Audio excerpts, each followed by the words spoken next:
Oh,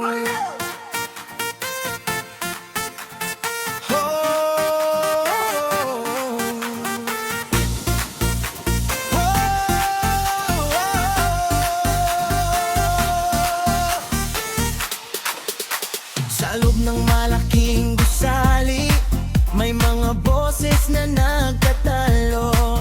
Sabi nila ay para sa bayan, pero may ibang laman ng isip nila. Mga batas na ginagawa, para ba sa tao o sarili lang ba? May mga usapang hindi nabubunyag, sa likod ng pader may ibang laro. Nakikita ang mga ngiti, ngunit ano ang nasa likod nito? Habang ang bayan ay naghihirap, may dala-dalang maleta na puno. Maleta sa Kongreso, ano ang laman nito? Pera, kapangyarihan o pangako na hindi matupad. Sinasabing para sa pag-unlad, ngunit sa bulsa lang napupunta. Maleta sa Kongreso, ligpit ng sinuman, makapangyarihan. Ang yaman ng bayan ay dala-dala, habang ang karaniwang tao ay naghihintay ng pagbabago.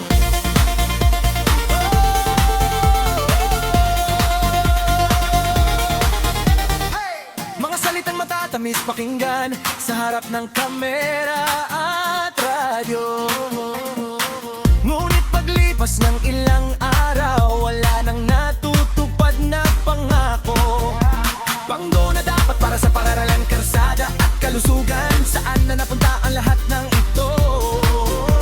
Nawawala na parang usot, walang nakakaalam kung saan napupunta. Nakikita ang mga ngiti, ngunit ano ang nasa likod nito? Habang ang bayan ay naghihirap, may dala-dalang maleta na puno. Maleta sa Kongreso, ano ang laman nito? Pera, kapangyarihan o pangako na hindi matupad. Sinasabing para sa pag-unlad, ngunit sa bulsa lang napupunta. Maleta sa Kongreso, bitbit ng sinuwang, makapangyarihan. Ang yaman ng bayan ay dala-dala, habang ang karaniwang tao ay naghihintay ng pagbabago. Kailan kaya magbabago ang lahat? Kailan makakakuha ng tunay na serbisyong maletang dapat puno ng pag-asa, ay puno ng kasakiman at panlilinlang? Huwag nating hayaang magpatuloy pa, ang katotohanan ay dapat lumabas na.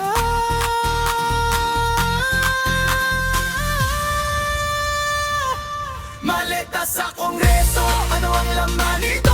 Pera, kapangyarihan o pangako na hindi matupad. Sinasabing para sa pag-unlad, ngunit sa bulsa lang napupunta. Maleta sa Kongreso, bitbit ng sinuman, makapangyarihan. Ang yaman ng bayan ay dala-dala, habang ang karaniwang tao ay naghihintay ng pagbabago. Maleta, ano nga ba ang laman nito? Para sa bayan o para sa sarili, sana ay magbago na.